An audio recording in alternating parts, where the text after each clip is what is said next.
Kita baca aja kali ya. Oke. Kepada amoral terkasih. What? Amoral? Gak salah tuh namanya. Baru saja aku menerima suratmu tentang musibah yang melanda umat manusia di negerimu. Kau tanya aku tentang bagaimana cara mengatasi akibat dari itu semua. Pada umumnya manusia menyalahkan Tuhan. Padahal menurutmu ini bencana alam. Alam bergerak dari taksirnya menuju takdir yang baru dalam kurun ruang dan waktu. Kalau boleh ku jawab, bisa saja itu. Kalau menurut keyakinanmu begitu. Tetapi, bolehkah aku tanyakan satu hal saja kepadamu? Manakah yang lebih dulu ada? Tuhan atau alam? What? Ini gak salah nanyanya begini. Aneh banget. Ngapain dia nanya kayak gitu coba? Oke lah, kita lanjutin aja ceritanya. Kau tak pernah menjawab dalam surat-suratmu pertanyaanku itu. Malah kau bertanya tentang fenomena alam yang logis atau tidak. Itu akal dalam takdir kita sebagai makhluk Tuhan. Selalu kau bertanya tentang Tuhan dan alam. Tak pernah aku menerima jawaban dari apa yang sudah kujawab untukmu. Mengapa? Adakah kebimbangan untukmu tentang azas ilahiyah? Tentang zat yang tak seumpama apapun itu?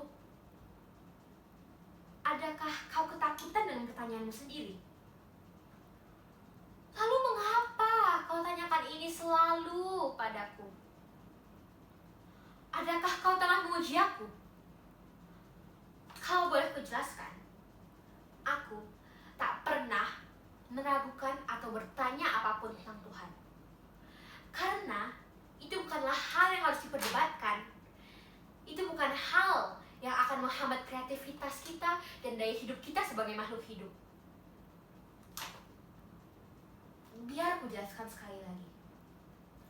Tuhan bagiku adalah teman kreatif geologis tunggal yang meruang di kosmos jiwa, menyejukkan, mencintai, mengasihi, mencitai dari awal hingga akhir hayat di kandung badan.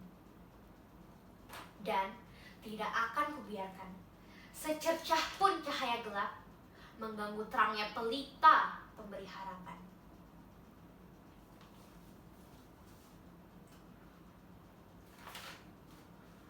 Meski kadang aku bimbang saat-saat aku bereaksi pada realitas hidup yang kadang menggodaku untuk meraih jalan menuju terang melalui jalan konflik, korup, chaos. Tapi kau tahu apa yang kulakukan?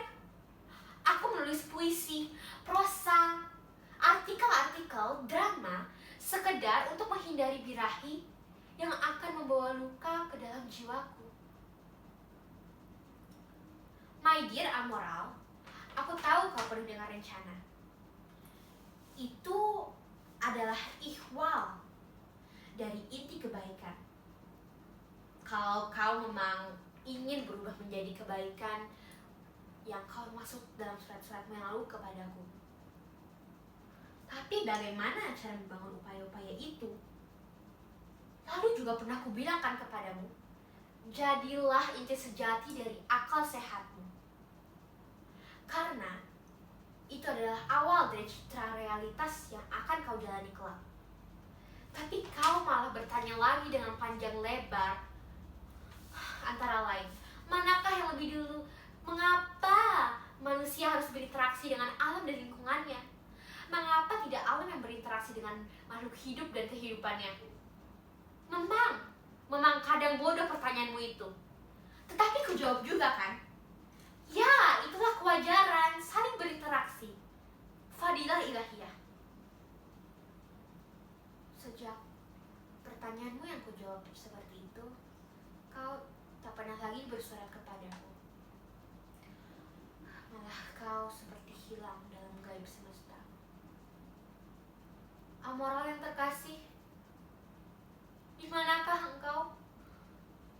Kalau kau kebetulan sedang menyaksikan pertunjukan ini, aku sebetulnya sudah mati. Hah? Dia udah mati? Wah, interesting. Oke, coba kita lanjutin. Ya, aku sudah mati.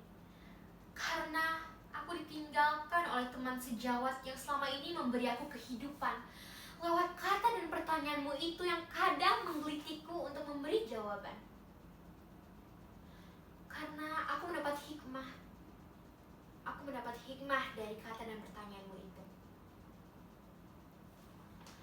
Dari kematianku kini, aku dapat melihat banyak kebenaran hakikat. Pengkhianatan sebagai bekal kekekalan. Jika kita dapat mengalahkannya, atau bahkan membunuhnya dengan pedang terhunus, walaupun meski ada korban yang jatuh.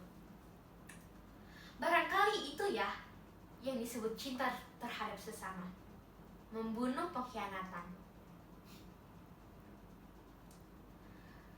Dari alam kematianku kini, aku dapat melihat semua kebohonganmu. Aku dapat melihat bagaimana kau bermain dengan malaikat-malaikat hitam. Aku dapat melihat bagaimana kau melakukan pembantaian terhadap talenta-talenta yang kau miliki. Mengatasnamakan sejuta alibi tentang kebaikan, aklamasi.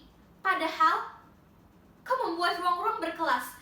Kau memenjarakan orang-orang yang kau sebut terkasih dalam etalase-etalase berlogo berlabel besar popularitas. Lalu kau pandangi mereka di singgahsanamu, di sudut ruangan yang tersembunyi sambil menikmati vodka, sambil menghisap jempol kakimu sendiri. Ih, dia isap jempol kakinya sendiri. Jijik banget. Oh my god. Oke, kita lanjutin aja. Memilih waktu saat kau butuhkan, sebagai budak kapital dengan sistem paguyuban. Lalu kau bergoyang di atas dolar-dolarmu sambil menghitung akses dari ektase-ektase promo aksi dalam sistem dan penjualan format eksistensi kreatif yang mengatasnamakan kebudayaan, pemberdayaan, dogma-dogma sosiologis, antropologis, psikologis, narasi hipokrisis asal akal bulus yang dicangkokkan dengan ramuan kepedihan kaum tertindas akibat politik akut dengan tampilan ikon-ikon moralitas semu karya kreatif, seolah-olah kau di garda depan. Celaka betul. Sebuah akrobat yang dilakukan oleh pesulap. Babi menjadi burung merpati sebagai simbol cinta yang serakah. Cinta kau tiupkan lewat penawaran aktivitas acting yang kau masalkan, menghipnotis kesadaran, meruang menuju perbudakan. Ketika cinta saja ternyata tidak cukup manipulatif, simbolik dari akal hitammu dalam rangka menggalang humanisasi menjadi dehumanisasi, menuju sistem robotik yang gigantic, kau akronimkan menjadi paguyuban misalnya. Itulah psikologi awal dari permasalahan perbudakan kreatif. Suratnya menarik juga nih. Coba deh kita lanjutin. Oke.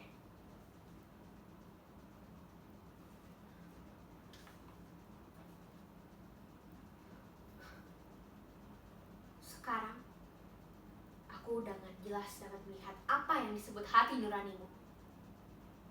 Benarkah masih ada? Tidak. Dengan jelas fokus tanpa kacamata minus plus, aku dapat melihat bahwa kau tak mempunyai lagi hati nurani. Ternyata sudah lama kau jual pada sistem yang selama ini kau hujat melalui karya-karya kreatifmu. Teganya kau membohongi Tuhan. Sekarang, dari alam kematianku, aku baru tahu bahwa Tuhan yang selama ini kau tanyakan adalah kau sendiri. Kau menginginkan pengakuan. Siapakah yang menentukan hidup matinya kreativitas? Kau atau Tuhan? Itu kan esensinya. Masih juga kau mau mengelak. Sekarang aku dapat melihat semua pikiran busukmu. Kenapa? Kenapa tak kau katakan saja kepadaku bahwa kau ingin menjadi Tuhan? Mengapa? Frontal saja ketika aku masih hidup, tersurat yang tersirat. Kau tak mempunyai keberanian untuk mengatakan bahwa kau ingin mengalahkan Tuhan. Sekalian aja kau katakan bahwa kau ingin menjadi Tuhan. Sekarang aku baru tahu, Tuhan yang kau tanyakan selama ini adalah kau sendiri, sebagai Tuhan yang baru dalam ruang-ruanganmu.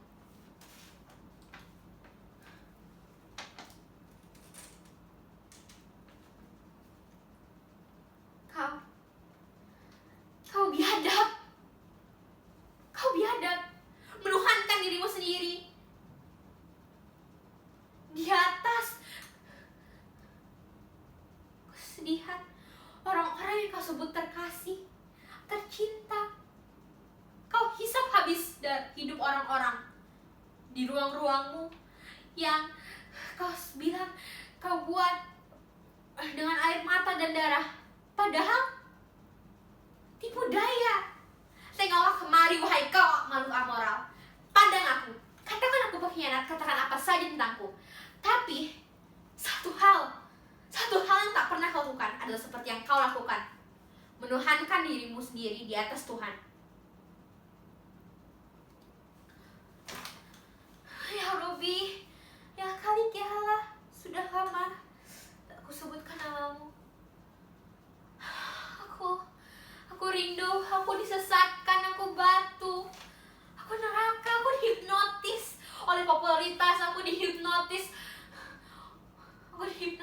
oleh simbol dan vulgaritas peradaban sang amoral. Aku celaka, aku neraka, aku api, aku hamuk. Amoral yang terkasih, ingat, saat kau bertemu dengan Akalik, ada hal yang tak bisa kau pungkiri. Mulutmu, matamu, telingamu, seluruh pori-pori tubuhmu akan berubah menjadi naga, menghisap, mencabik-cabik roh.